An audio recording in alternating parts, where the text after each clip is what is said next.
according to Business Insider, people are being kept in close quarters with their significant others, which is actually driving them apart. Here in the U.S., coronavirus is not.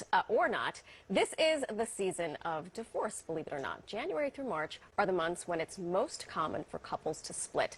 Joining me now is divorce attorney Andrea Vacca and Elizabeth Martin, who filed for divorce at the start of the year. Welcome to our show. This is not something I think that we talk about very publicly. We don't talk about it openly.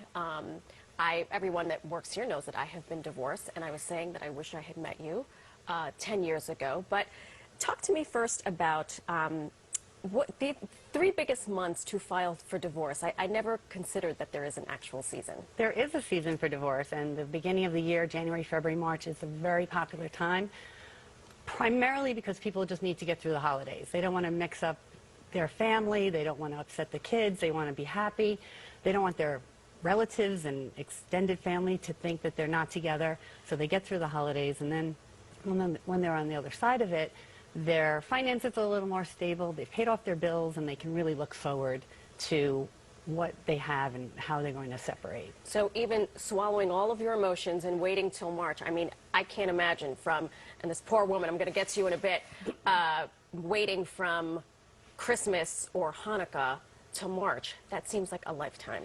It is a lifetime, and it's very stressful to have to put on the happy face and get through it, but people do it because they're doing it for their kids, for their family, for themselves. Mm-hmm. They look at the short-term versus long-term issues that they have to deal with. Right, and I know, it's not like you wake up one day and say, I'm going to divorce you. You know, I try to explain that to other friends who I know have gone through the divorce. It's something that keeps you up at night. What was a big push for you?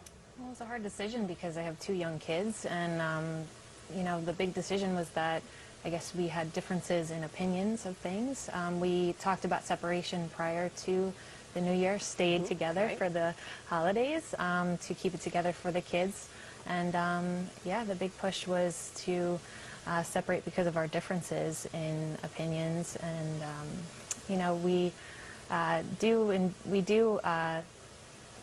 are cordial, and we want to do whatever is best for our kids. And we found out that, we need to be happy in order for them to be happy. So. And I just want to say, when you say I'm getting divorced, the first reaction is, oh, I'm sorry. There's no good reaction out there. So viewers, if you know someone going through a divorce, there's no good reaction. Just say, what can I do to help you? How are things going through now? Well, we started off with a mediator, and the past year I've been able to reflect through, some of my personal things and see how I can heal through holistic healing. We did start with a mediator, but unfortunately, because of we tried to speed it along. Because of our differences, we did retain attorneys, and it ended up in court. Right. So. It's very similar to my own. I mean, you can save a lot of money mediating, but sometimes the emotional and financial piece is too much. So, which brings me to you. What are the 3 bases that you're really looking for when you're going through a divorce? Absolutely. A divorce, everyone thinks of it as a legal situation. It's an emotional and a financial situation as well. So I recommend putting a great team around you, finding a lawyer that's going to help you calm your emotions and deal with things practically, and then find a financial professional to work with you, because you need to understand what you owe, what you own, what everything's worth, what you're spending. Which is to say nothing of, now, what do we do with the kids? Right. If you have kids. Exactly. We could talk about this for a lot longer. Unfortunately, we're running out of time, but thank you so much, Andrea. Elizabeth, good luck with the rest of it, and I'll take you out to coffee if you need it. Thank you so much. Thank you. Thank you. Dan, over to you. All right, thank you. And at 9:29, if you have questions